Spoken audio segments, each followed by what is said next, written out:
Hi YouTube, welcome back to my channel. For those of you who don't know me, hi, my name is Maya, and I'm an animator and storyboard artist who is currently producing an independently animated show.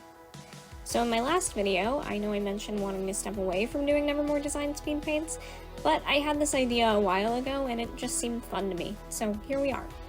When I was a kid, I was like super into magical girl stuff. I was a huge Tokyo Mew Mew girl, and I also really liked Shugokara.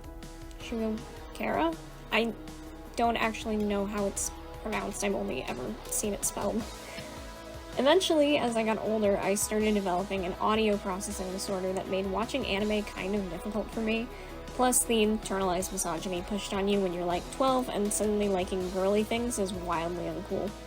So I stopped watching magical girl anime, and anime in general, for a really long time. Flash forward to this year, I decided that I was kind of tired of how women in Western media were depicted, which is a rant that could be an entire video on its own. So I decided to try and brave my audio issues and watch anime again. I also latched onto magical girl anime specifically, as a lot of artists I follow online were making their own magical girl content. Prism by Jinja Ninja Owo and Kiana Consmith's Pretty Please I Don't Want to Be a Magical Girl specifically come to mind. Funny enough, I Don't Want to Be a Magical Girl was hugely inspiring to me and my project in the first place. When I first started working on Nevermore, it was for my senior thesis project. I decided that because I wanted to be a storyboarder when I graduated, I wanted to undertake a huge storyboarding project as my final thesis for school. So, Nevermore originally was a pilot animatic. Halfway through my senior year, I Don't Want to Be a Magical Girl came out, which was also a pilot animatic. Seeing how much people loved it was really motivating for me, and looking at how Kiana made it was very inspiring as I got into the latter half of my own project. So, Nevermore. For these designs, I mostly just wanted to have fun going over the top with them a little. I try and keep things simple in their actual designs to make things way easier for animation, but because these designs are not going to be animated, I wanted to have fun flexing my design muscles a little bit. I'm certainly not an expert character designer, but I'm learning and having fun with it either way.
For the girls, I tried to lean on aspects from their fantasy designs to inspire their outfits here. Quinn is a fighter with a cape, so I gave her a mini cape here and a fencing sword. She also isn't entirely butch in the show. I think the term is more futch, like femme butch, so I gave her a pretty simple dress to reflect that. Originally, I wanted to try and put bloomers under her skirt too so that she could also have shorts, but it was crowding the design a little, so I dropped them. I also know that red magical girls aren't the most common, and more often than not, the pink ones are the leader of the group. Sadie's color association is usually pink, and she is very much not fitting into the leader trope that those girls usually have, so instead I made Quinn a more reddish pink and swapped Sadie out for purple. Alice I wanted to go super over the top for. I wanted her to have all these frills and bows that I can manage. I also had her doing a showy pose. In the show, she's a lot more mellow and unconfident, so I think that getting to be a magical girl would be like a dream come true for her.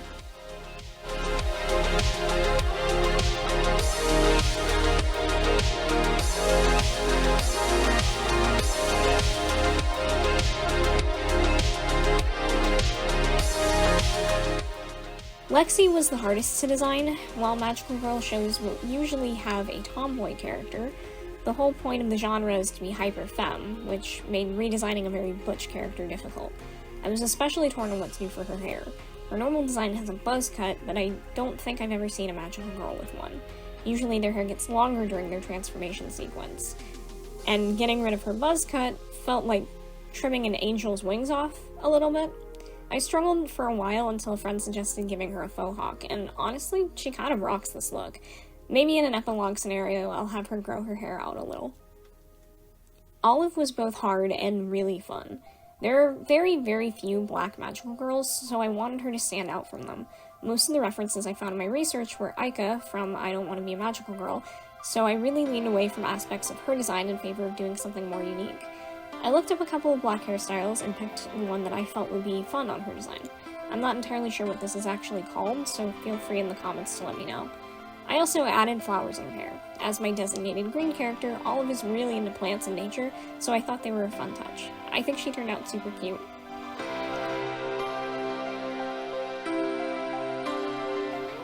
For Brooke, I wanted to lean into making her look somewhat princessy.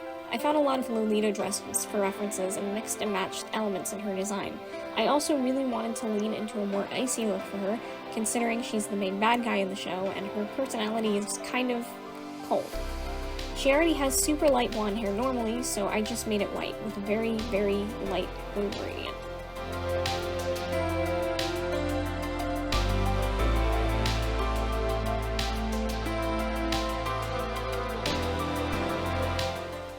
Sadie's whole character is about servitude, so I tried very, very hard to lean into a more maid look that I saw coming up a lot in some of the dresses I was pulling up for reference. I also chose her pose because Sadie is extremely full of herself. Knowing her, she probably thinks that she's the most important one on the team, or second most important, following Brooke.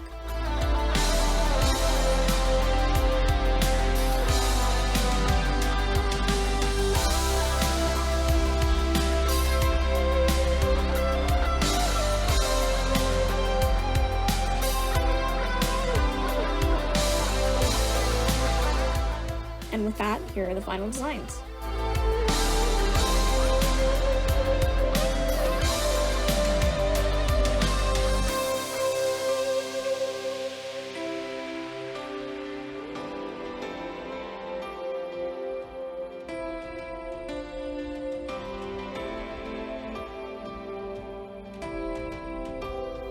Thank you guys all so much for watching. If you're new around here, feel free to like, subscribe, comment, all that. It helps get my work seen by more people. If you like my work, you can find my socials down below. I also just opened up a Ko-Fi, or Coffee? I'm also not sure how to pronounce that one. I've only seen it spelled. If you're inclined, feel free to leave a tip. I certainly appreciate it. I also started making monthly adopts if you're interested in purchasing. I'll see you all next time.